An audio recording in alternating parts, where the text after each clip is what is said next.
नमस्कार. खूप खूप स्वागत आहे आपलं सर्वांचं माझ्या मंगलम रेसिपीजमध्ये. तर मैत्रिणींनो, मंगलम रेसिपीजमध्ये आज आपण बनवणार आहोत झणझणीत असा बटाट्याचा रस्सा बनवणार आहोत आपण.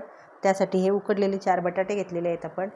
त्याचबरोबर आपल्याला लागणार आहे तेल, फोडणीसाठी जिरं मोहरी घेतलेलं आहे, तेजपत्ता घेतलेला आहे, कढीपत्ता घेतलेला आहे, हळद घेतलेली आहे, खडा मसाला घेतलेला आहे, तिखट, धनापूड, मीठ, आलं लसणाची पेस्ट आणि एक कांदा घेतलेला आहे.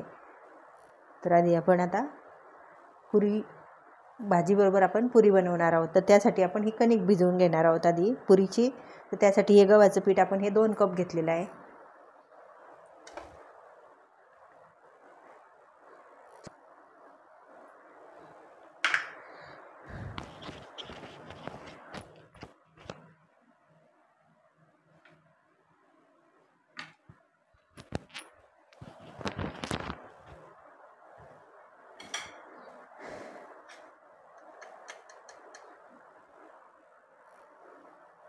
मीठ घातलेलं आहे आपण.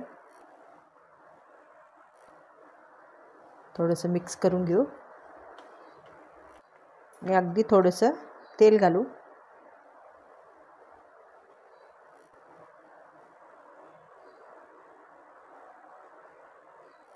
आणि आता हे तेल सर्वीकडे व्यवस्थित पिठाला चोडून घेऊ आपण. छान सर्वीकडे आपण तेल लावून घेतलेलं आहे पिठाला. आता भिजून घेऊ आपण. असं थोडं थोडं पाणी घालून आपल्याला घट्ट असा गोळा बनवून घ्यायचा आहे. तर यामध्ये रवा आहे आपला, तो थोडासा फुलेल नंतर, म्हणून आपल्याला त्या अंदाजाने थोडं पाणी लावायचं आहे, म्हणजे व्यवस्थित होऊन जाईल. तो मुरेल तोपर्यंत फुलून येईल. तर इथे आपली कणिक भिजून झालेली आहे. थोडंसं तेल लावू आपण आणि परत चोळून घेऊ व्यवस्थित. आणि आता ही कणिक आपण झाकून ठेवू. आणि आता आपण आधी भाजी बनवून घेणार आहोत. तर आपण गॅस पेटवलेला आहे. तर तेल घालू कढईमध्ये. तर इथे तेल तापलेलं आहे. जिरं मोहरी घालू, तेजपत्ता घालू, कांदा, कढीपत्ता घालू. कांदा छान परतून घेऊ आपण. कांद्यामध्ये हळद घालू आपण. कांदा सारखा आपल्याला असा हलवतच राहायचं आहे. जे काय सारखा सर्वीकडून सारखा असा तो परतला जातो. नाही हलवलं तुम्ही काय होईल, एकाच ठिकाणी तो साईडला लाल व्हायला लागतो आणि ते पूर्ण कांदा होस्तोवर मग जळून जातो. म्हणून आपल्याला सारखं असं हलवतच परतून घ्यायचा आहे कांदा. आता ही आलं लसणाची पेस्ट घालू आपण. ती छान परतून घेऊ, म्हणजे त्याचा कच्चेपणा जो आहे तो सर्व असा जायला पाहिजे. घालू धनापूड. इथे तिखट घेतलेलं आहे आपण. तर इथे आपलं स्पायसी घरचं तिखटसुद्धा आहे आणि काश्मीरी लाल तिखटसुद्धा घातलेलं आहे मी कलरसाठी. थोडंसं पाणी घालू आपण. धनापूड तिखट वगैरे घातलं आपण म्हणजे काय होतं, ते खाली चिटकायला लागतं. म्हणून आपल्याला पाणी घालायचं आहे, म्हणजे जे मसाले आपले जे घातलेले आहे ते जळत नाही. म्हणून आपण पाणी घालायचं थोडंसं तिखट वगैरे परतताना. आता घालू आपण हा खडा मसाला, जो लाल भाजीला वापरते खडा मसाला, तो बारीक करून घेतलेला आहे. तोही छान परतून घेऊ. अगदी मस्त असा सुगंध सुटलेला आहे मसाल्यांचा. अगदी काही वाटण वगैरे आपल्याला काहीच करायचं नाही. वाटण न करताना छान अशी भाजी आपली ही तयार होते.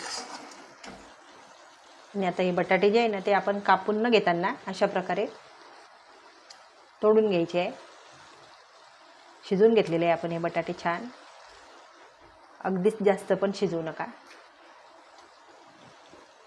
आणि आता हे मसाल्यामध्ये छान असे थोडंसं मिक्स करून घेऊ आपण. मग पाणी घालू आपण. असे थोडेसे मसाल्यामध्ये परतल्याने काय होतं, भाजीला जास्त अशी चव येते. म्हणून थोडंसं आपल्याला मसाल्यांबरोबर असे परतून घ्यायचे बटाटे. आता बटाटे परतून झालेले आहे. आता पाणी घालू आपण. अजून थोडं पाणी घालू आपण. तर आता घालू आपण मीठ चवीनुसार. आणि आता भाजी छान अशी उकडून घेणार आहोत आपण. बघा, शिजल्यावरती थोडीशी होईल दाटसर ती छान. आपल्याला जशी पाहिजे तशी. तर इथे आपल्या भाजीला उकळी आलेली आहे. आता गॅस लहान करू आपण. तर आता आपण आपली भाजी उकडते तोपर्यंत आपण पुऱ्यासुद्धा लाटून घेऊ. म्हणजे लाटल्या म्हणजे काय होतं, एकदम आपण तळून घ्यायच्या. थोडीशी मऊ करून घेऊ कणिक.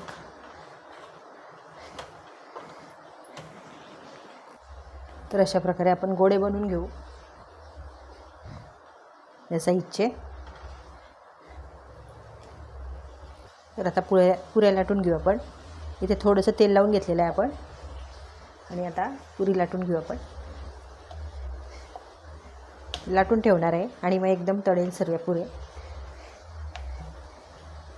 तर अशा प्रकारे लाटून ताटामध्ये ठेवणार आहोत आपण. तर हे बघा, अशा ताटामध्ये ठेवू आपण. तर सर्व पुऱ्या मी अशाच लाटून ठेवते आहे, लाटून घेणार आहे अशा प्रकारे. तर इथे आपली भाजीसुद्धा छान उकडली गेलेली आहे.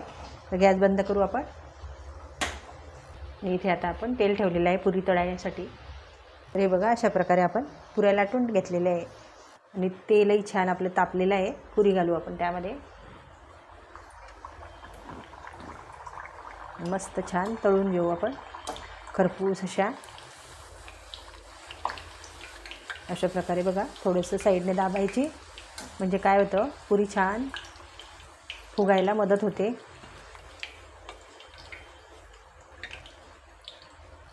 तर इथे पलटी करून घेतलेली आहे आपण पुरी. काढून घेऊ. तर अगदी अशा छान अशा पुऱ्या आपण सर्व पुऱ्या तळून घेणार आहोत. बघा किती छान अशी टम्म फुगलेली आहे आपली पुरी. पलटी करून घ्यायची लगेच. आणि पुरी फुगल्यावरती अशी थोडीशी साईडने अशी थोडीशी दाबत राहायची तिला. म्हणजे थोडंसं हलकं म्हणजे काय आहे, मध्येच लाल नाही होत, ती आजूबाजूलासुद्धा छान तळली जाते. आता ही पण काढून घेऊ आपण. तर अशाच प्रकारे आपण सर्व पुऱ्या तळून घेणार आहोत.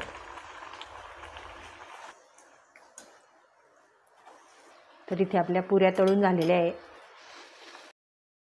आपण टाकू कोथिंबीर, घालू अशी भरपूर अशी कोथिंबीर.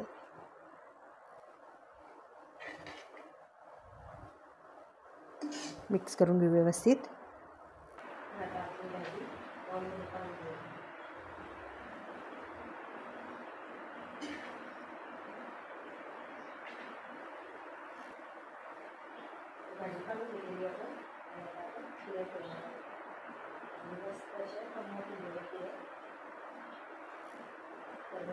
अशा प्रकारे झणझणीत बटाट्याचा रस्सा, भाजी आणि टम्म फुगलेल्या पुऱ्या खाण्यासाठी तयार झालेल्या आहेत. तर व्हिडिओ आवडल्यास लाईक करा, जास्तीत जास्त शेअर करा, कमेंट करा आणि माझ्या चॅनलला सबस्क्राईब करा. सबस्क्राईब करून बेल आयकॉन प्रेस करायला विसरू नका. धन्यवाद.